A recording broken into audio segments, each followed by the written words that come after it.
kepada Allah Azza wa Jal. Amin ya rabbal alamin. Salawat dan taslim semoga selalu tersampaikan kepada junjungan kita Nabi besar Muhammad sallallahu alaihi wasallam, kepada seluruh keluarganya, para sahabatnya dan umatnya yang setia mengikuti tuntunannya sampai hari kiamat. Ma'asyiral muslimin wal muslimat, a'azzani Allah wa iyyakum. Tempat yang paling mulia, tempat yang mendapatkan keberkahan, salah satunya adalah majelis ilmu. Ketika kita menghadiri majelis ilmu, maka bersyukurlah karena Allah Subhanahu wa taala menginginkan kita semua menjadi orang-orang baik. Kata Rasul sallallahu alaihi wasallam, "Man yuridillahu bihi khairan yufaqihu fid din." Barang siapa yang Allah inginkan kebaikan untuknya, maka Allah akan fahamkan dia dalam urusan agama. Wasilah untuk memahami ilmu agama salah satunya adalah duduk hadir di majelis ilmu. Dan kita wajib untuk terus belajar. Dan belajar itu tidak ada batasan usianya. Kita belajar sampai meninggal dunia. Imam Ahmad Ibn Hanbal walaupun sudah menjadi ulama, beliau selalu membawa kertas dan pena kemanapun beliau berada untuk mencatat, menulis ilmu yang beliau dapatkan. Ditanyakan kepada beliau, sampai kapan seperti ini wahai imam? Beliau mengatakan, dari pena ini sampai ke kuburan. Jadi belajar sampai kita menghadap Allah Subhanahu wa taala. Alangkah bahagianya seseorang yang meninggal dunia dalam kondisi dia rutin hadir di pengajian. Maka kita sangat inginkan agar kita ini hidup dan mati dalam kondisi sedang belajar. Dan orang-orang yang menuntut ilmu agama, mereka akan dimudahkan jalannya menuju surga Allah Subhanahu wa taala. Seperti biasanya kita lanjutkan pelajaran Al-Kabair, dosa-dosa besar yang ditulis oleh Imam Az-Zahabi rahimahullahu taala. Dosa-dosa besar ini sangat banyak jumlahnya. Sebagian sudah kita pelajari di pertemuan sebelum-sebelumnya. Dan pada kesempatan malam ini kita akan masuk dosa besar yang ke-19, Al-Kabiratu At-Tasi'ah Asyarah. Dosa besar yang ke-19 yaitu al-gulul minal ghanimati wa min baitil mal waz zakat. Gulul dari harta ghanimah maupun baitul mal ataupun harta zakat. Namun ada baiknya kita mengulang apa dosa-dosa besar yang sudah kita pelajari dari yang pertama sampai yang ke-19 ini. Dosa besar yang pertama yaitu syirik kepada Allah. Dosa besar yang kedua membunuh jiwa. Dosa besar yang ketiga sihir. Dosa besar yang keempat meninggalkan sholat. Dosa besar yang kelima tidak bayar zakat. Ya. Syirik, membunuh jiwa, sihir, tidak sholat atau meninggalkan sholat, tidak bayar zakat. Dosa besar yang keenam durhaka kepada kedua orang tua. Dosa besar yang ketujuh makan harta riba. Dosa besar yang kedelapan makan harta anak yatim. Dosa besar yang kesembilan berdusta atas nama Nabi sallallahu alaihi wasallam. Dosa besar yang ke-10 yaitu tidak puasa Ramadan tanpa uzur atau buka puasa. Mungkin dia awalnya puasa tapi siang hari bulan Ramadan berbuka. Awalnya sahur tapi berbuka di siang hari. Ini kalau tanpa uzur mereka melakukan dosa besar. Jadi yang keenam durhaka kepada orang tua, makan harta riba, makan harta anak yatim, berdusta atas nama Nabi, kemudian tidak puasa Ramadan tanpa uzur. Dosa besar yang ke-11 lari dari medan perang. Dosa besar yang ke-12 berbuat zina, ya, berbuat atau melakukan zina. Dosa besar yang ke-13 imam atau pemimpin yang curang. Dosa besar yang ke-14 minum khamar meskipun tidak sampai memabukkan, termasuk dosa besar. Dosa besar yang ke-15 yaitu sombong dan sejenisnya, ya, sombong, ujub, khuyala ataupun congkak, bangga diri, merasa diri paling tinggi daripada yang lainnya. Ini termasuk dosa besar. Ya, kita ulangi. Dosa besar yang ke-11 itu lari dari medan perang, melakukan zina, imam yang curang atau pemimpin yang curang, kemudian minum khamr walaupun tidak sampai mabuk. Yang ke-15 yaitu sombong ya dan sejenisnya. Dosa besar yang ke-16 yaitu saksi palsu. Dosa besar yang ke-17 liwat, homoseksual. Dosa besar yang ke-18 menuduh wanita baik-baik melakukan zina. Dan dosa besar yang ke-19 yaitu gulul. Baik, ini yang menjadi pembahasan kita pada kesempatan malam hari ini, yaitu gulul dari harta ghanimah maupun dari harta zakat maupun dari harta baitul mal kaum muslimin. Gulul maknanya adalah mengambil harta yang belum dibagikan untuknya. Harta yang dikumpulkan kemudian rencananya akan dibagikan secara sesuai dengan aturannya, dibagikan sesuai dengan jatahnya masing-masing. Namun ada orang yang lebih dulu mengambil harta itu. Apakah itu harta ghanimah? Ketika selesai melakukan perang dan ternyata dimenangkan oleh kaum muslimin, mereka mendapatkan ghanimah, harta ghanimah ini dikumpulkan di satu tempat. Semuanya dikumpulkan. Meskipun seandainya Rasulullah mengirim pasukan pun, Rasulullah tidak ikut perang, beliau hanya mengirimkan pasukan, harta ghanimah ini dibawa pulang, ya, dibawa pulang utuh, belum dibagikan. Ya, begitupun khalifah-khalifah yang lain, kalau mereka mengutus pasukan perang dan mendapatkan ghanimah, ghanimahnya dikirimkan semuanya ke hadapan seorang presiden ketika itu, seorang khalifah. Kalau di masa Rasulullah berarti dikirimkan kepada Rasulullah SAW. Ataupun harta dari baitul mal, harta yang disimpan di baitul mal, apakah harta dari harta dari apa saja, ya, harta yang didapatkan oleh kaum muslimin, apakah harta zakat, harta sedekah, harta wakaf, harta upeti yang dibayarkan oleh orang-orang non-muslim karena mereka mendapatkan jaminan keamanan dari negara Islam, mereka membayar upeti setiap tahun. Nah, itu masuk ke baitul mal kaum muslimin. Nah, ada orang yang mengambil dari baitul mal kaum muslimin sebelum dibagikan atau bukan jatahnya, ini juga masuk dalam gulul. Begitupun harta zakat, ditugaskan untuk mengumpulkan zakat, menarik zakat. Namun dia mengambil sebagian zakat tersebut menjadi milik dia. Dia kumpulkan, sebagian dia serahkan, sebagian dia makan untuk dirinya. Ini semua termasuk harta gulul.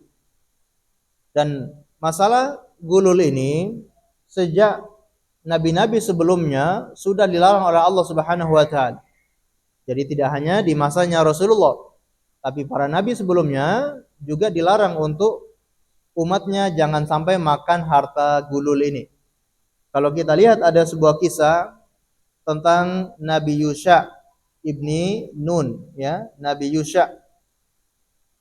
Ada seorang nabi di zaman Bani Israel yang diceritakan oleh Rasulullah SAW bahwa tidak ada satupun manusia yang bisa menahan matahari kecuali nabi ini. Tidak ada siapapun yang bisa menahan matahari kecuali nabi ini. Nabi ini punya mukjizat, yaitu bisa menahan matahari jangan bergerak.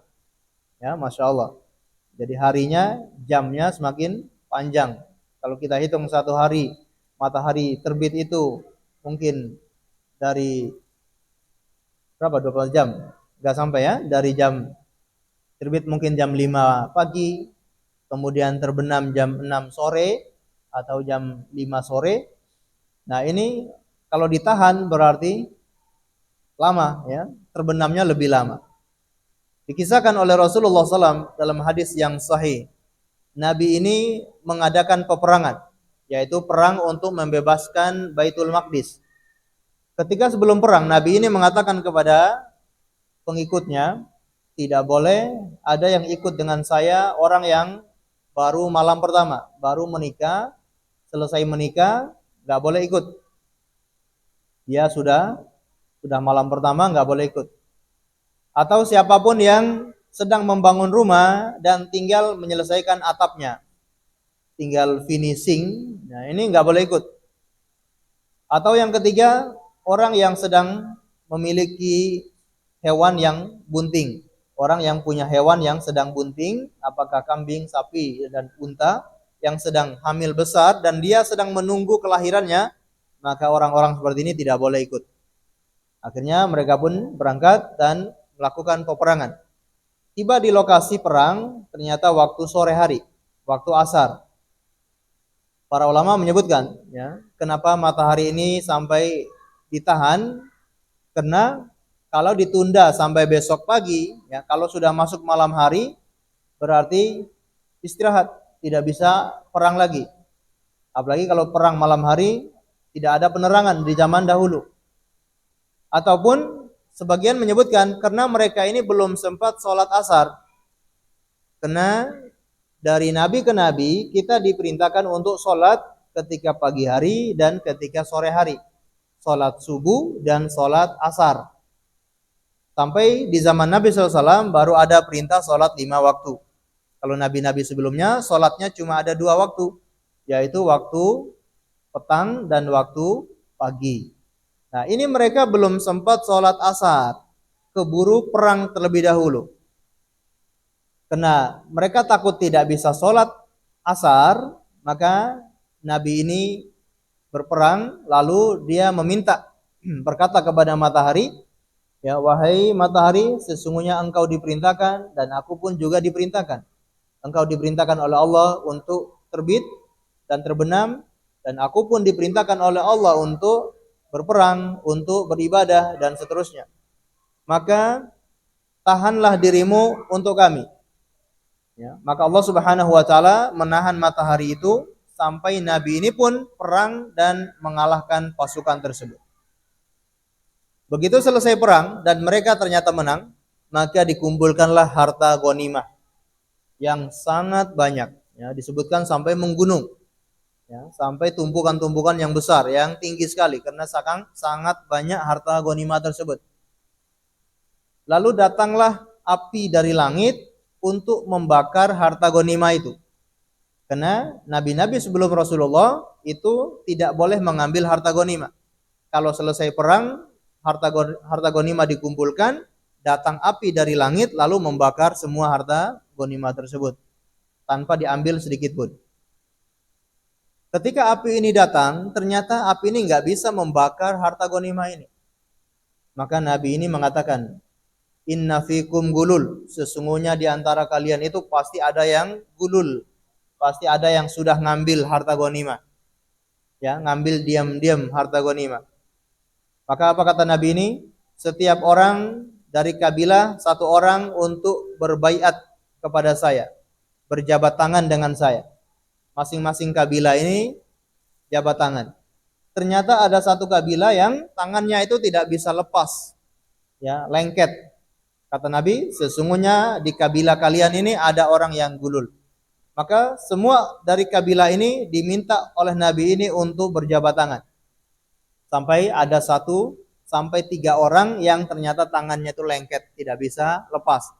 Maka kata Nabi ini, sesungguhnya kalian ini telah gulul.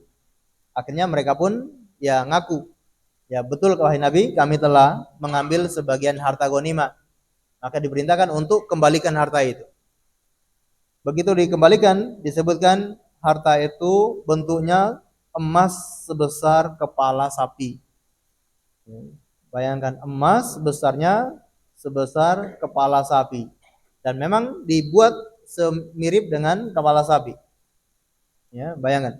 Begitu harta ini dikumpulkan, lalu datanglah api itu membakar harta ghanimah itu sampai selesai.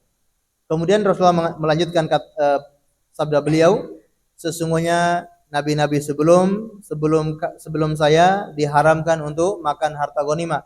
Namun saya diberi keistimewaan oleh Allah yaitu boleh mengambil harta ghanimah. Ma'asyiral muslimin wal muslimat, a'azzani Allah wa iyyakum. Ini menjadi dalil bahwa nabi-nabi sebelum Rasulullah juga tidak boleh, ada aturan tidak boleh makan harta atau tidak boleh mengambil harta sebelum dibagi, alias tidak boleh gulul. Begitupun di zaman kita, di zaman Nabi Shallallahu Alaihi Wasallam juga tidak boleh, yaitu melakukan gulul. Imam Az-Zahabi rahimahullah membawakan beberapa dalil baik dari Al-Quran maupun dari hadis. Dari Al-Quran kata beliau membawakan ayat Al-Quran surat Ali Imran ayat 161, wa qala ta'ala wa ma kana linabiyyin ayyagulla wa man yaglul ya'ti bima ghalla yaumal qiyamah. Dan tidaklah seorang nabi itu melakukan gulul, alias tidak mungkin seorang nabi itu mengambil harta sebelum dibagikan, mustahil. Waman yaglul ya'ti bima ghalla yaumal qiyamah, dan barang siapa yang melakukan gulul, dia akan datang pada hari kiamat membawa harta tersebut. Alias dia akan dihukum, akan dibakar dengan harta yang dia curangkan tersebut, yang dia gulul tersebut. Kalau dia gulul dengan baju, dengan kain, nanti kain itulah yang akan membakar dia di hari kiamat. Dia gulul dengan apapun, itu menjadi api yang akan membakar dia pada hari kiamat. Qala Abu Humaid As-Sa'idi, ista'mala Nabi sallallahu alaihi wasallam rajulan minal Azdi yuqalu lahu ibnu apa ini? Ibnu Tubayyah, ya. Baik, Allah alam ini di situ gimana bacanya? Latbiyah. Ibnu Lutbiyah, ya, Ibnu Lutbiyah. Rasulullah SAW mengutus seorang untuk mengambil zakat. Orang ini dari kabilah Azdi. Orang ini dinamakan Ibnu Lutbiyah. Baik, falamma qadima qala, ketika orang ini sudah mengumpulkan harta zakat, maka beliau berkata, hadza lakum wa hadza uhdiya ilayya. Harta ini adalah yang saya kumpulkan dari harta zakat, sedangkan yang ini harta yang saya dihadiahkan. Jadi selain beliau mengambil harta zakat, ternyata beliau dikasih hadiah oleh orang-orang yang memiliki harta tersebut. Ya, orang ini ngasih sebagian hadiah, orang ini ngasih sebagian hadiah, apakah berupa hewan, berupa harta, berupa emas, perak, dan seterusnya. Itu dihadiahkan kepada orang ini, kepada Ibni Lutbiyah. Maka dia mengatakan, ini zakat kalian, sedangkan ini adalah milik saya karena saya dikasih hadiah. Faqama Nabi sallallahu alaihi wasallam 'alal mimbar. Maka Rasulullah SAW naik ke atas mimbar, fahamidallahu wa athna alaihi thumma qala. Beliau memuji Allah, ya, dan memberikan muqaddimah. Sebelum memberikan khutbah, beliau memuji Allah sebagai muqaddimah, kemudian beliau berkata, amma ba'd fa inni asta'malu ar-rajulu minkum fa yuqalu hadza lakum wa hadza uhdiya ilayya.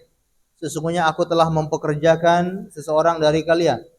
Lalu orang ini mengatakan, ini harta kalian, ini harta zakat, sedangkan ini harta yang dihadiahkan untuk saya.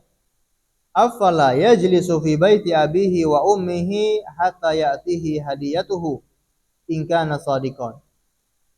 Kata Rasulullah, seandainya orang ini duduk di rumah orang tuanya, di rumah ayahnya, atau di rumah ibunya, apakah dia ini akan mendapatkan hadiah?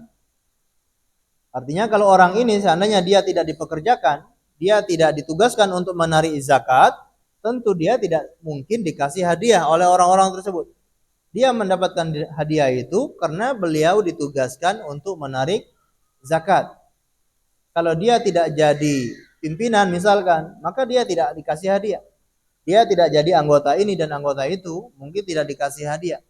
Atau dia tidak diangkat menjadi pegawai negeri, PNS dan seterusnya, berarti dia tidak mendapatkan hadiah. Dia dapat hadiah itu karena dia menjadi pegawai. Baik. Maka kata beliau, apakah kalau dia duduk di rumah orang tuanya, dia akan dikasih hadiah? Wallahi, la ya'khudhu ahadun minkum syai'an bighairi haqqin illa laqiyallahu yahmiluhu yaumal qiyamah.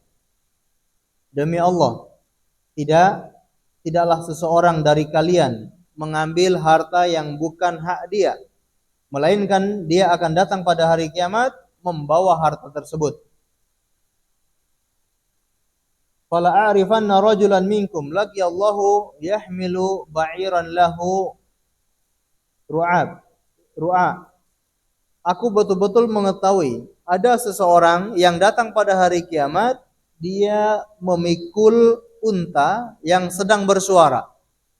Datang pada hari kiamat sambil memikul seekor unta, ya, atau untanya kalau dia gululnya banyak bisa lebih dari satu ekor. Dia memikul itu semua dan untanya sambil bersuara, ya, bunyi suara unta.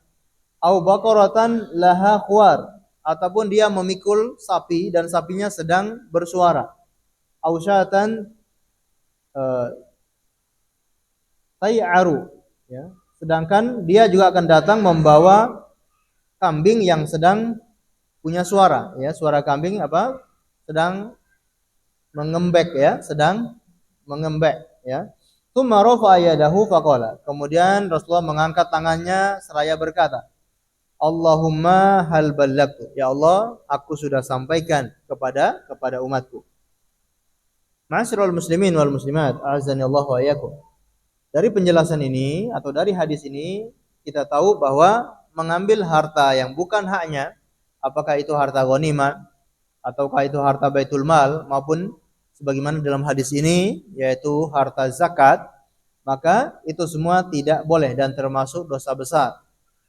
Barang siapa yang mengambil harta tersebut, dia akan datang pada hari kiamat dan akan bertanggung jawab atas harta yang dia ambil atau dia pakai tersebut.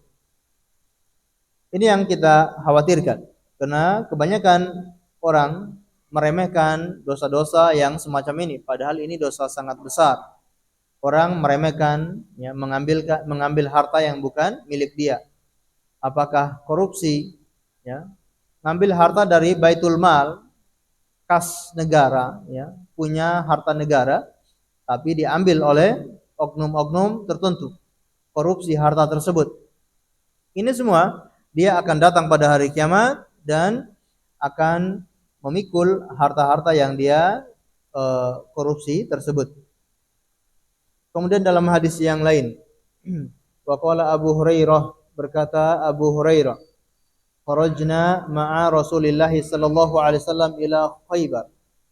Kami pernah keluar bersama Nabi sallallahu alaihi wasallam untuk perang Khaybar. Falam nagnam zahaban wala waraqan, dan kami tidak mendapatkan ghanimah berupa emas atau berupa perak. Dan ketika perang Khaybar dimenangkan oleh kaum muslimin, ya, tanpa ada perlawanan, ya, mereka menang dan mendapatkan harta ghanimah yang banyak. Namun kata Abu Hurairah, kami tidak mendapatkan harta ghanimah berupa emas maupun berupa perak. Ghanamna al-mata wa ta'am was-siyab. Kami dapat ghanimah berupa mata, ya, peralatan apa saja, ya, peralatan dapur, panci, piring, ya, ini peralatan dapur. Wa ta'am, dan juga bahan makanan, was-siyab, dan juga pakaian. Baik. Tsumma intalaqna ilal wadi wa ma'a Rasulillah sallallahu alaihi wasallam 'abdun lahu. Kemudian kami pun kembali melewati sebuah lembah. Begitu sampai di lembah tersebut, Rasulullah SAW membawa seorang budak. Beliau punya budak yang dihadiahkan kepada beliau. Baik. Wahabahu lahu rajulun min Jazam, ya. Beliau dikasih hadiah oleh seseorang dari suku Jazam. Falamma nazalna qama abdun Rasulillah sallallahu alaihi wasallam yahmilu rahilahu. Ketika kami singgah di lembah tersebut, berdirilah hamba ini, yaitu budak ini. Budak ini mengambil peralatan yang ada di tunggangan Rasulullah.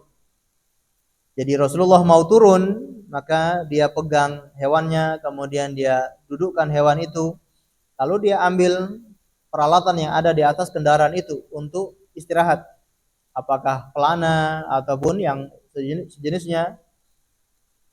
Begitu dia mengurusi barang-barang di atas kendaraan itu, farumiya bisahamin fakana fihi hatfah, maka tiba-tiba ada yang memanah, ada panah yang melesat dan mengenai orang ini langsung meninggal dunia.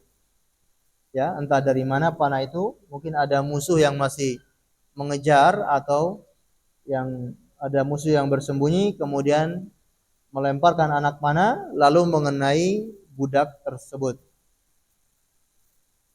Baik, fakulna, maka kami mengatakan hani'an lahu syahadatan ya Rasulullah, ya. Wah, orang ini sangat beruntung wahai Rasulullah. Ya, orang ini pasti dapat syahadah, dia pasti masuk surga. Orang ini mati syahid karena dia meninggal dalam peperangan. Dan dia meninggal pasti orang yang membunuh ini orang kafir. Para sahabat mengatakan hani'an lahu, ya, bahagialah orang ini, beruntung orang ini. Baik. Namun apa kata Rasulullah SAW? Kalla, tidak. Orang ini tidak mati syahid. Orang ini tidak masuk surga.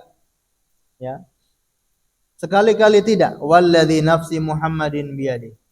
Demi zat yang jiwa Muhammad ada di tangannya. Inna syamlatun taltahibu alaihi naro.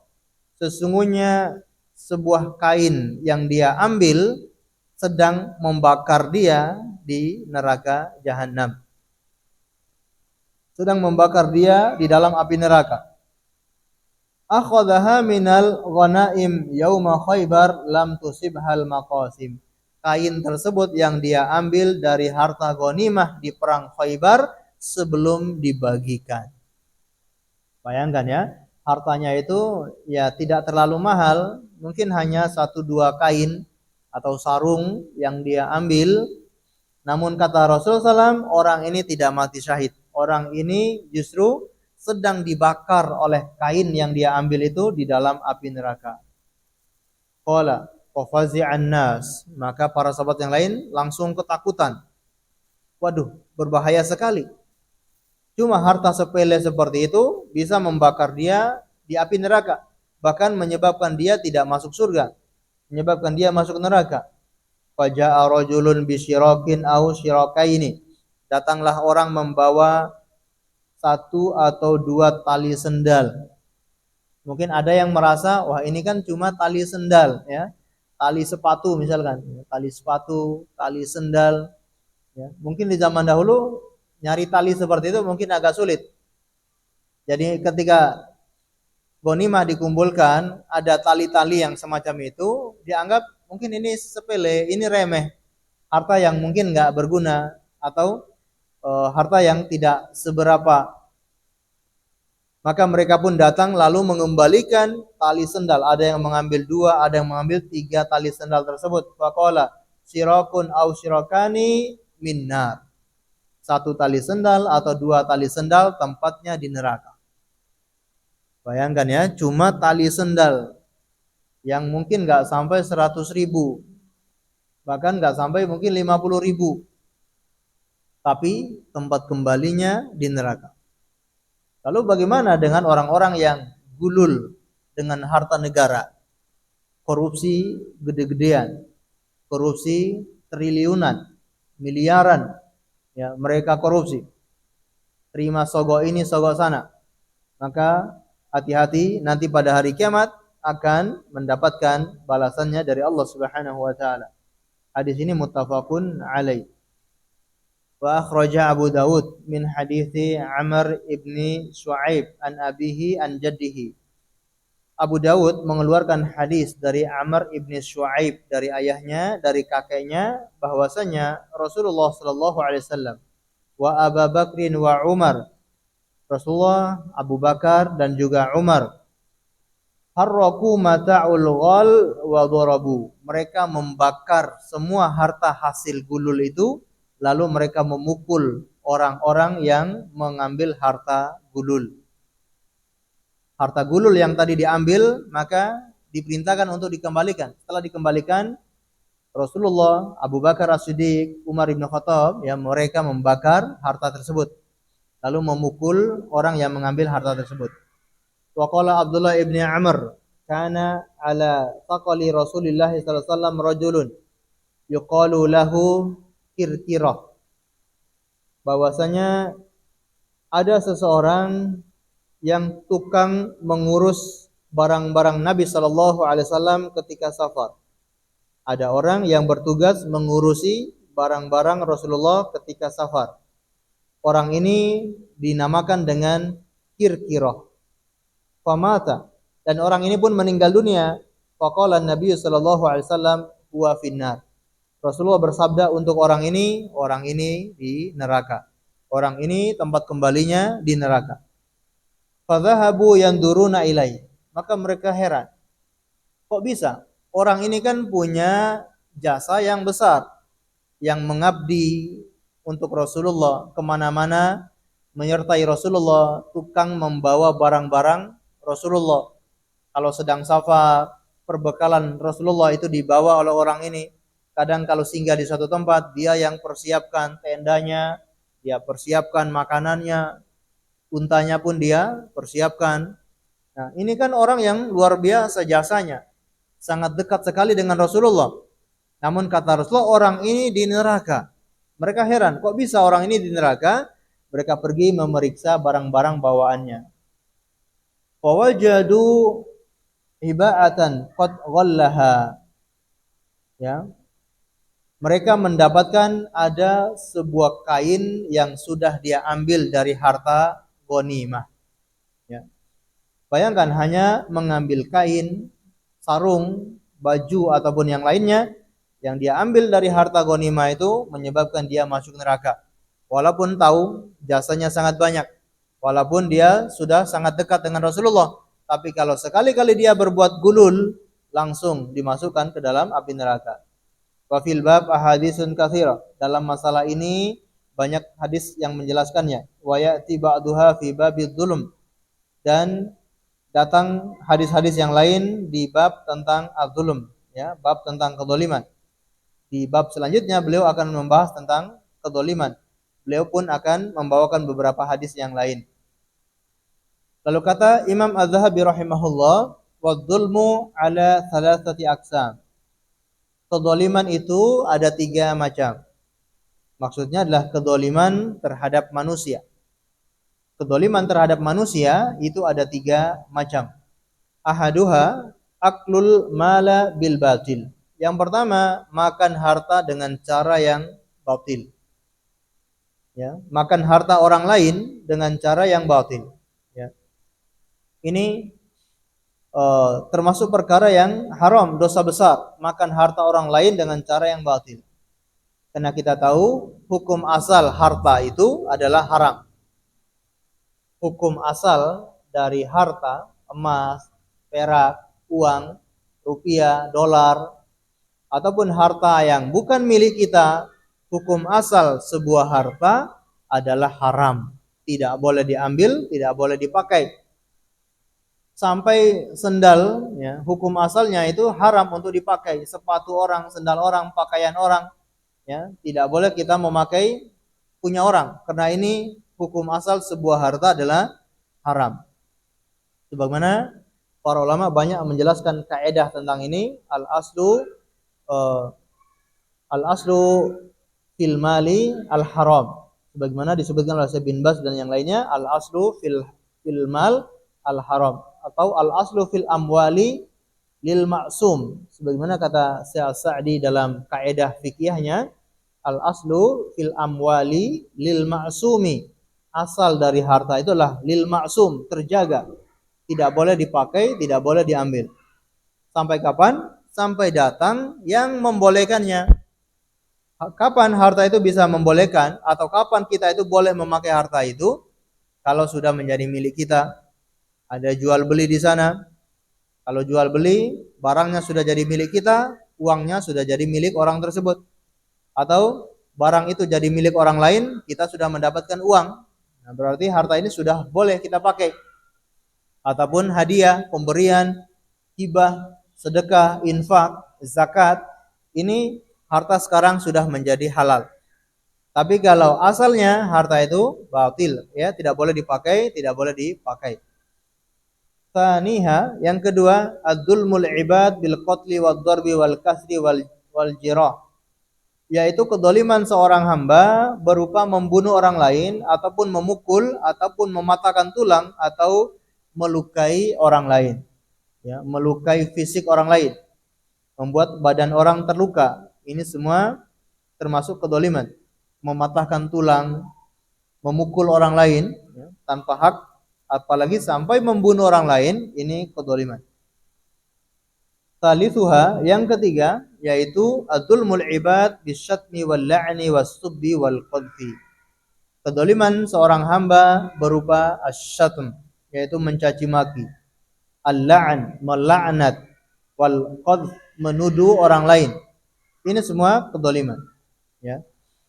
Jadi dolim berupa harta, berupa jiwa, berupa kehormatan. Ya. Kedoliman kepada orang lain ada 3, harta, kemudian jiwa atau nyawa, dan kehormatan. Ya. Karena inilah yang dijaga oleh agama Islam. Islam sangat menjaga 3 hal ini. Islam menjaga harta orang, Islam menjaga nyawa orang, menjaga jiwa orang lain, dan Islam menjaga kehormatan orang lain. Tidak boleh direndahkan, tidak boleh dihina, apalagi sampai dituduh dengan tuduhan yang tidak dia lakukan. Sebagaimana kalau kita lihat dalam hadis yang sahih ketika haji wada, waqad khataban Nabi sallallahu alaihi wasallam an-nas di Mina. Rasulullah SAW pernah berkhutbah di Mina. Faqala, maka beliau bersabda, inna dima'akum wa amwalakum wa aradakum alaikum haramun ka hurmati yaumikum hadza fi syahrikum hadza fi baladikum hadza. Sesungguhnya darah-darah kalian, harta-harta kalian, kehormatan-kehormatan kalian itu haram sebagaimana haramnya hari ini, pada bulan ini, pada negeri ini. Jadi Rasulullah SAW telah mengharamkan 3 hal ini.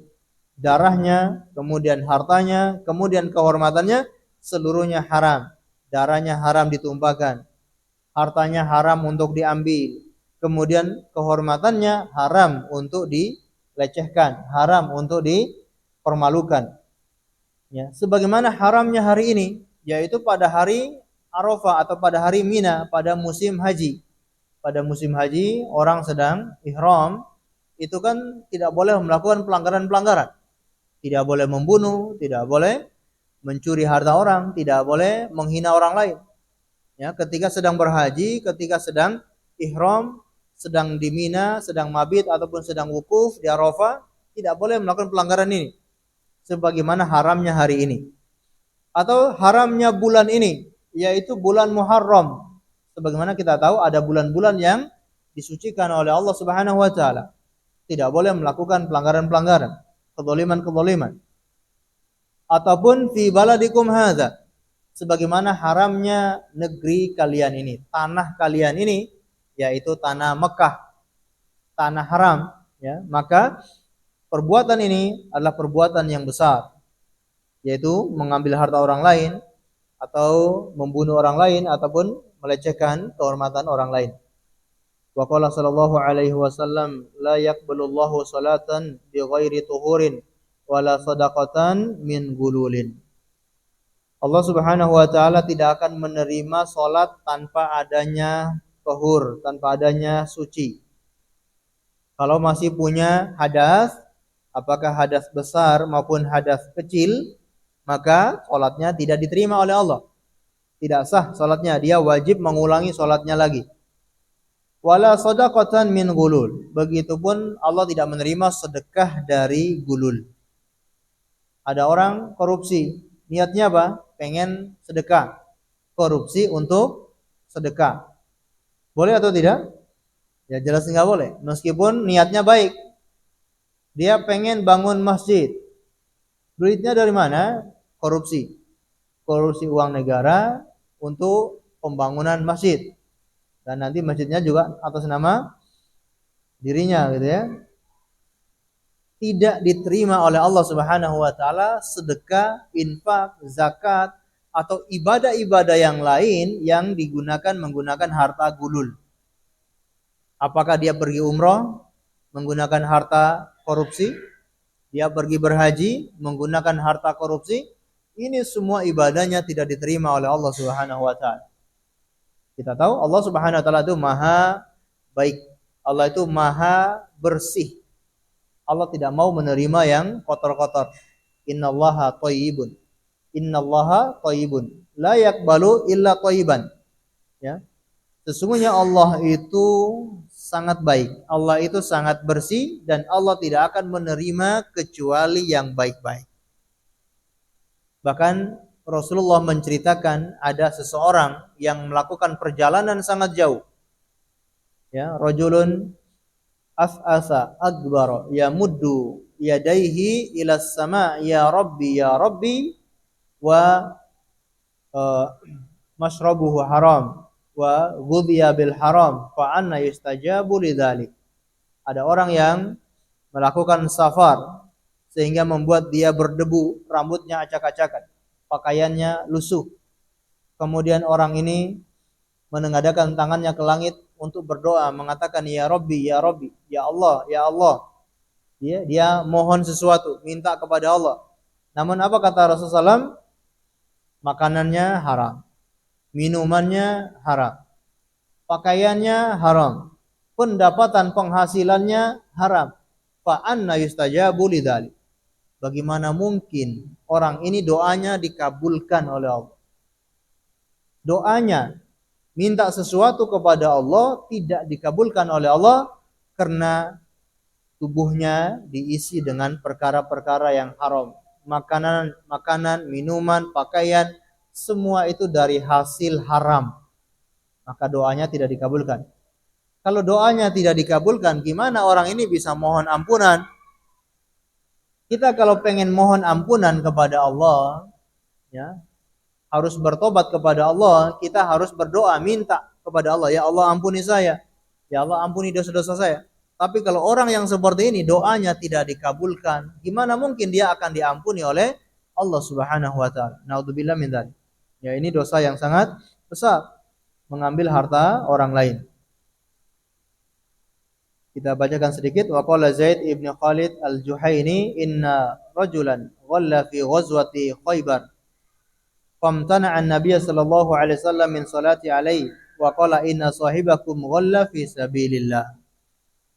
Dari Zaid ibn Khalid al-Juhaini bahwasanya ada seseorang yang mengambil harta ghanimah sebelum dibagikan di perang Khaybar. Maka dia meninggal, Rasulullah enggan mensolati jenazah orang tersebut. Lalu beliau mengatakan sesungguhnya saudara kalian ini telah berbuat gulul di jalan Allah Subhanahu wa taala. Lalu para sahabat mengatakan fafatashna mata'ahu fawajadna fihi khirzan ma yusawi dirhamain. Lalu kami pun periksa barang bawaannya, ternyata kami menemukan satu kalung yang harganya itu sekitar tidak sampai 2 perak. Mendapatkan kalung yang dia ambil dari harta ghanimah itu, padahal kalung ini harganya tidak sampai dirhamain, tidak sampai 2 perak. Ya. Bayangkan ini hanya nilai yang sangat sedikit, tapi menghalangi orang ini dari ampunan, menghalangi orang ini dari kebaikan. Ya, orang kalau disolatkan oleh Rasulullah, masya Allah, ya pasti mendapatkan ampunan. Disolatkan oleh Rasulullah, dalam solat itu kan didoakan oleh beliau. Orang kalau didoakan ampunan, didoakan maghfirah, ya pasti akan mendapatkan ampunan. Tapi ini terhalang dari itu semua, terhalang dari solatnya Rasulullah, gara-gara satu kalung yang harganya tidak seberapa. Ini menjadi pelajaran bagi kita, jangan kita remehkan harta orang lain walau hanya sekecil apapun. Ya, karena itu semua tempat kembalinya di neraka. Wa qala al-Imam Ahmad ma na'lamu anna an-nabiy sallallahu alaihi wasallam taraka salat ala ahadin illa 'alal ghal wa qatilin nafs. Dari Imam Ahmad bin Hambal mengatakan, yang kami tahu bahwasanya Nabi sallallahu alaihi wasallam tidak mau mensolati jenazah seseorang, yaitu antara dua, yaitu yang pertama orang yang berbuat gulul, yang kedua orang yang membunuh jiwa. Dan kita tahu dalam beberapa hadis yang lain, Rasulullah juga tidak mensolati orang yang tidak membayar hutang, ya. Orang yang belum melunasi hutangnya, atau dia yang memang sengaja tidak mau membayar hutangnya, orang seperti itu tidak mau disolati oleh Rasulullah Shallallahu Alaihi Wasallam. Allah alam bisawab. Kita dengarkan azan terlebih dahulu, kemudian kita lanjutkan sedikit, insya Allah.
Baik. Ma'asyiral muslimin wal muslimat, a'azzani Allah wa iyyakum. Bisa kita simpulkan pembahasan ini bahwa gulul itu dosa besar. Dan gulul itu tidak dilihat berapa jumlah atau berapa nilai dari harta yang diambil.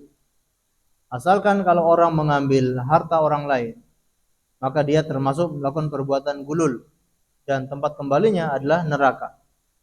Bagaimana hadis-hadis yang sudah kita terangkan, orang yang mengambil harta ghanimah sebelum dibagikan hanya berupa satu atau dua tali sendal atau dua tali sepatu, itu pun menyebabkan dia masuk neraka.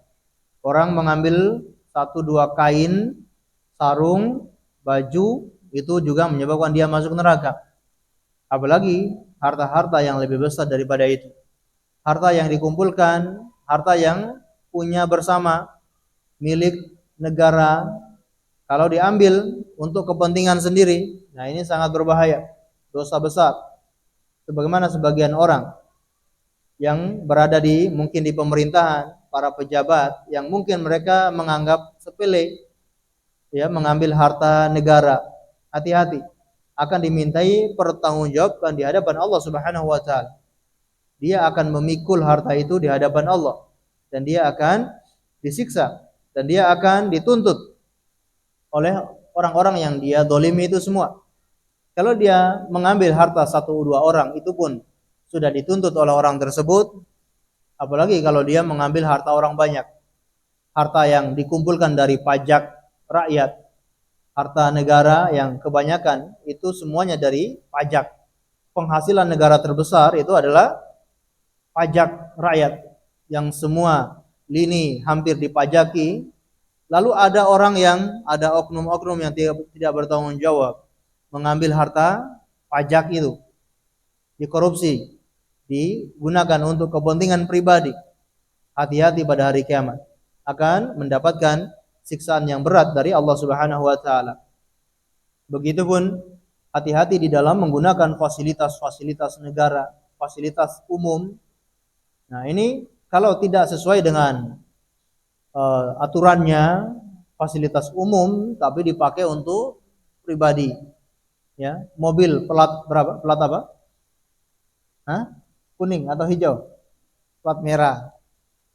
Plat merah yang harusnya untuk kepentingan negara, kepentingan rakyat, ini dipakai untuk kepentingan pribadi. Wah, hati-hati. Kita tahu contoh yang sangat mulia, sahabat Umar bin Khattab radhiyallahu anhu. Suatu malam didatangi oleh anak beliau, yaitu Abdullah ibnu Umar. Lalu beliau mengetuk pintu. Sahabat Umar ibnu Khattab di dalam rumah menggunakan lampu pelita, ya, lampu publik, gitu ya, lampu pelita itu.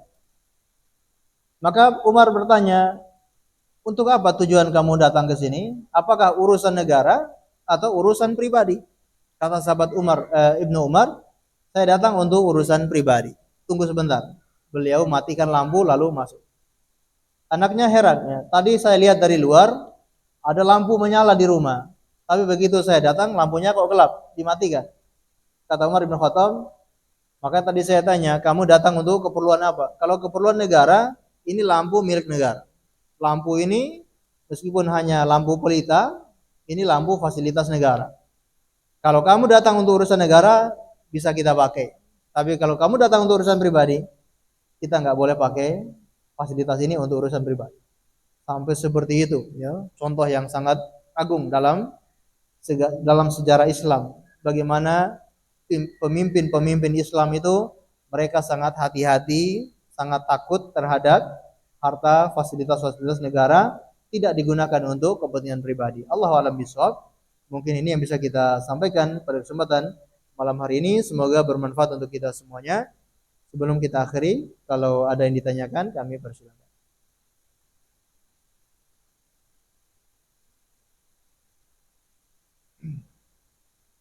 Ampun? Baik, alhamdulillah, kita akhiri dengan membaca doa kafaratul majlis. Subhanakallahumma wa bihamdika asyhadu an la ilaha illa anta astaghfiruka wa atubu ilaik. Wa sallallahu ala nabiyyina Muhammad wa ala alihi wa sahbihi wasallam. Terima kasih atas segala perhatiannya. Mohon maaf atas segala kekurangannya. Assalamualaikum warahmatullahi wabarakatuh.